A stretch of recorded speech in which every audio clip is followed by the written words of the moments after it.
What's up, guys? My name is Colin, and you're watching Star Lores.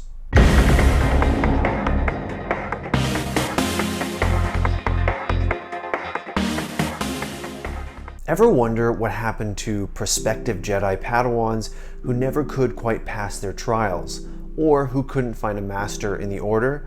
Well, sometimes, believe it or not, they were sent to something called the Jedi Agricultural Corps and traded in their lightsabers for pitchforks. But farming? Really? Man of your talents? Now, the Jedi Agricultural Corps was part of a larger Jedi Service Corps, a demilitarized branch of the Jedi Order that sought to heal, explore, teach, and yes, actually farm. The Agricultural Corps would take most of its ranks from prospective Jedi initiates who just couldn't pass their initial trials, or who, for whatever reason, failed to find a master in the Jedi Order. Now, of course, the reasons for why this might happen to a young Jedi hopeful are myriad. Maybe they simply didn't possess some fundamental characteristics of Jedi knighthood, like patience, or caring, compassion, honesty, or maybe they were just weak in the Force. Whatever the case may be, the Galactic Republic was massive, with billions of worlds and trillions of beings, all of whom need to eat. And in times of famine or war, the Jedi Agricultural Corps could help save the lives of untold billions through their work. Now, while higher members of the Jedi Order like to portray work in the Agricultural Corps as just as important and just as honorable as being a Jedi Knight, the feeling among the rank and file who might actually have to pick up a pitchfork was quite different.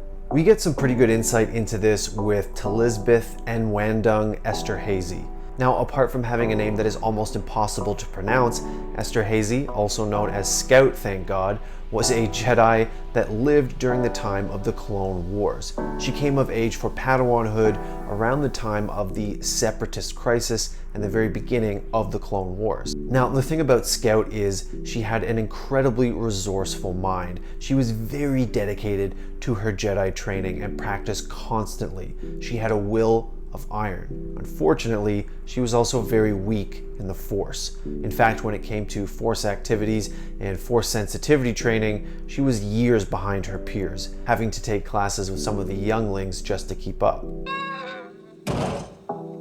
Now, despite all this, Scout actually was chosen as a Padawan by a master called Chankar Kim. Unfortunately, Kim died at the Battle of Geonosis not even 3 months after taking Scout as her Padawan. It was at this point that Scout languished in the Jedi Academy for about 2 years. She was not a desirable Padawan by all measures, and because of her weak Force sensitivity, she was a prime candidate for being shipped off to the Agricultural Corps. Scout's reaction to this is very telling about how lower level Jedi viewed work in the Agri Corps. For her, becoming a glorified farmer represented nothing short of a total and utter failure in her quest to become a Jedi. In fact, she describes the idea that Force-sensitive farming is anything but a demotion as hypocrisy.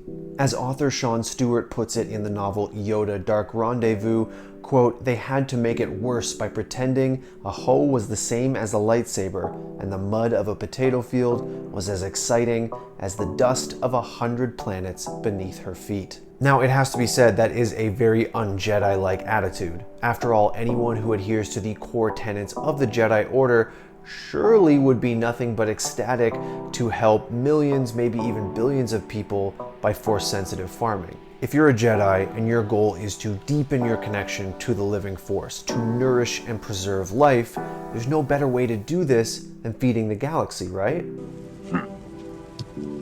Adventure. Excitement. A Jedi craves not these things.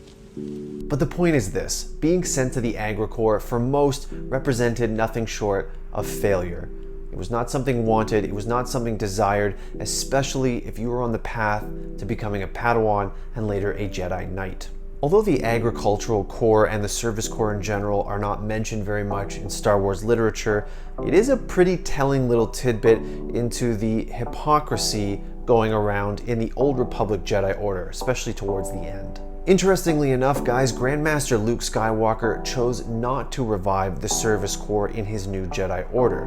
What he did do, however, was take the core tenets and teachings of the Agri Corps and incorporate them into his mainstream order. Okay guys, so tell me, if you were a Jedi hopeful, how would you feel about being assigned to the Agri Corps?